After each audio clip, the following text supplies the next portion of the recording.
So a lot of this early voting happened on the Saturday that wasn't allowed previously, that Republicans were fighting against.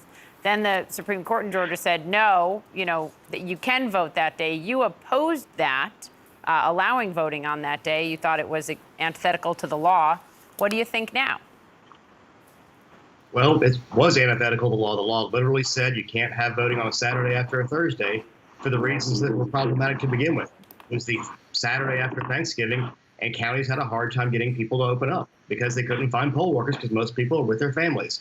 It was passed in 2016 for that specific purpose. It was passed with 80% of Democrats and 90% of Republicans. There was nothing weird about it. Now, as an election administrator, I always want to have as much voting available as possible, but we also have to follow the law. Follow the law in 2020 got applauded by a lot of people following it in 2022. But once the court said you vote on Saturday, we worked with the counties to provide as many resources as we could to make sure that people could vote. Can you help us understand? I want our viewers and you to listen to something that Senator Warnock said about this push to not allow voting on that day, and just want your response on the other side. Here he was a few days ago.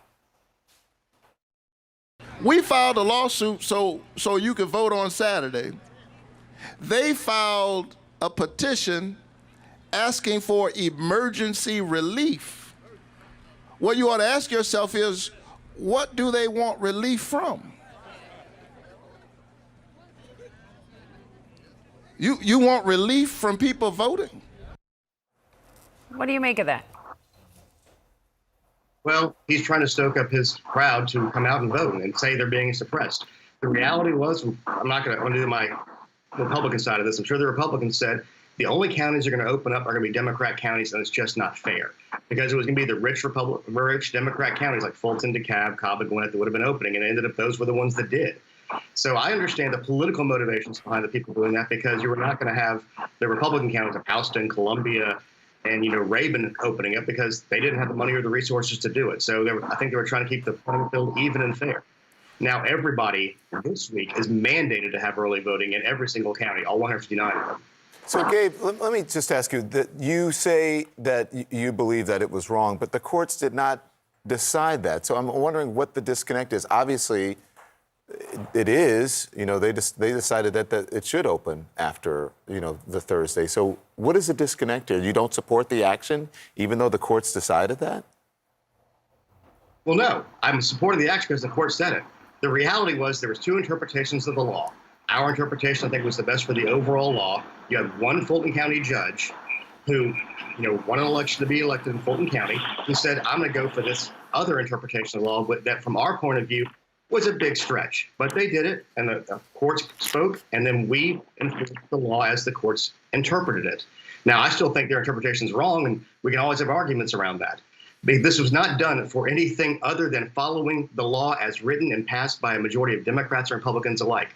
They didn't like the outcome of what they did, which is probably unintentional, but that's the law. We don't get a choice in our office to decide whether or not to enforce the law or not. We always have to enforce it.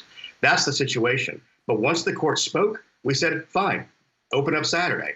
Now, Republicans, we stopped the appeals after the appeals court. We said, you know what, there's going to create too much confusion. Let's just go forward and let these people vote on Saturday, because that's what the appeals court said. Now, the Republican Party went ahead and took it all the way to the Supreme Court, which we didn't, because we said it's going to cause too much confusion at this late date. Gabe, I've got two questions for you. I was there on the ground in Georgia on Monday. A lot of people out there casting their votes. What do you think is driving this record early turnout?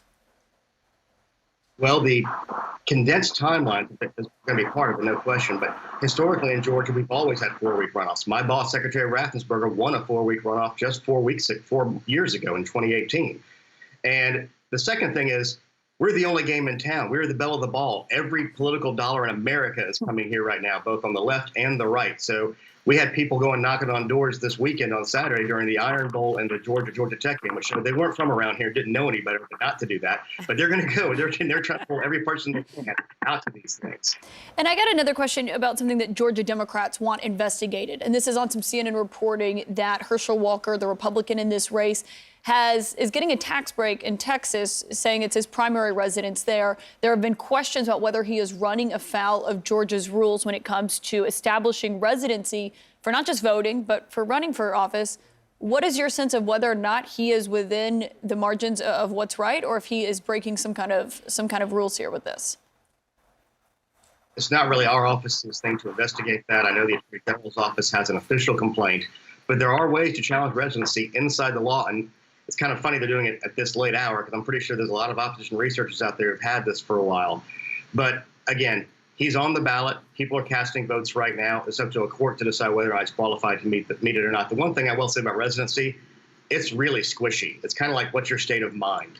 If you intend to be here as a resident, we treat you as a resident. But this happens in other jurisdictional cases sometimes, to see if people are allowed to run for office in our state. Yeah, as recently as last year, 2021, he used it as a rental property, and he and his spouse were receiving money for it.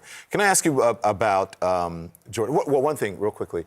Do you think that what happened on Saturday with the voting, you think it might change the outcome of the election? Do you think it actually helps one side over the other? No, not necessarily. I think it probably was a little more Democrat because the counties that were open. Okay. But I think now that we have the states open, it'll even out. It helps election administration some, because it's going to take some pressure off these 5 days in election day. And finally, are you watching Arizona? Have you been watching Arizona to see what is going on there? What do you make of what happened with the legislature and certifying the vote, and the sort of nuttiness that went on around it? Out of a morbid curiosity, yeah. I think in Cochise County, those two have some very serious problems, because they have a law that basically says you have to certify or you're committing a felony, and they can't even find any lawyers to represent them on this one, because I think it's just nutball crazy town that they're questioning in the county. That's why they're not going to certify their own election.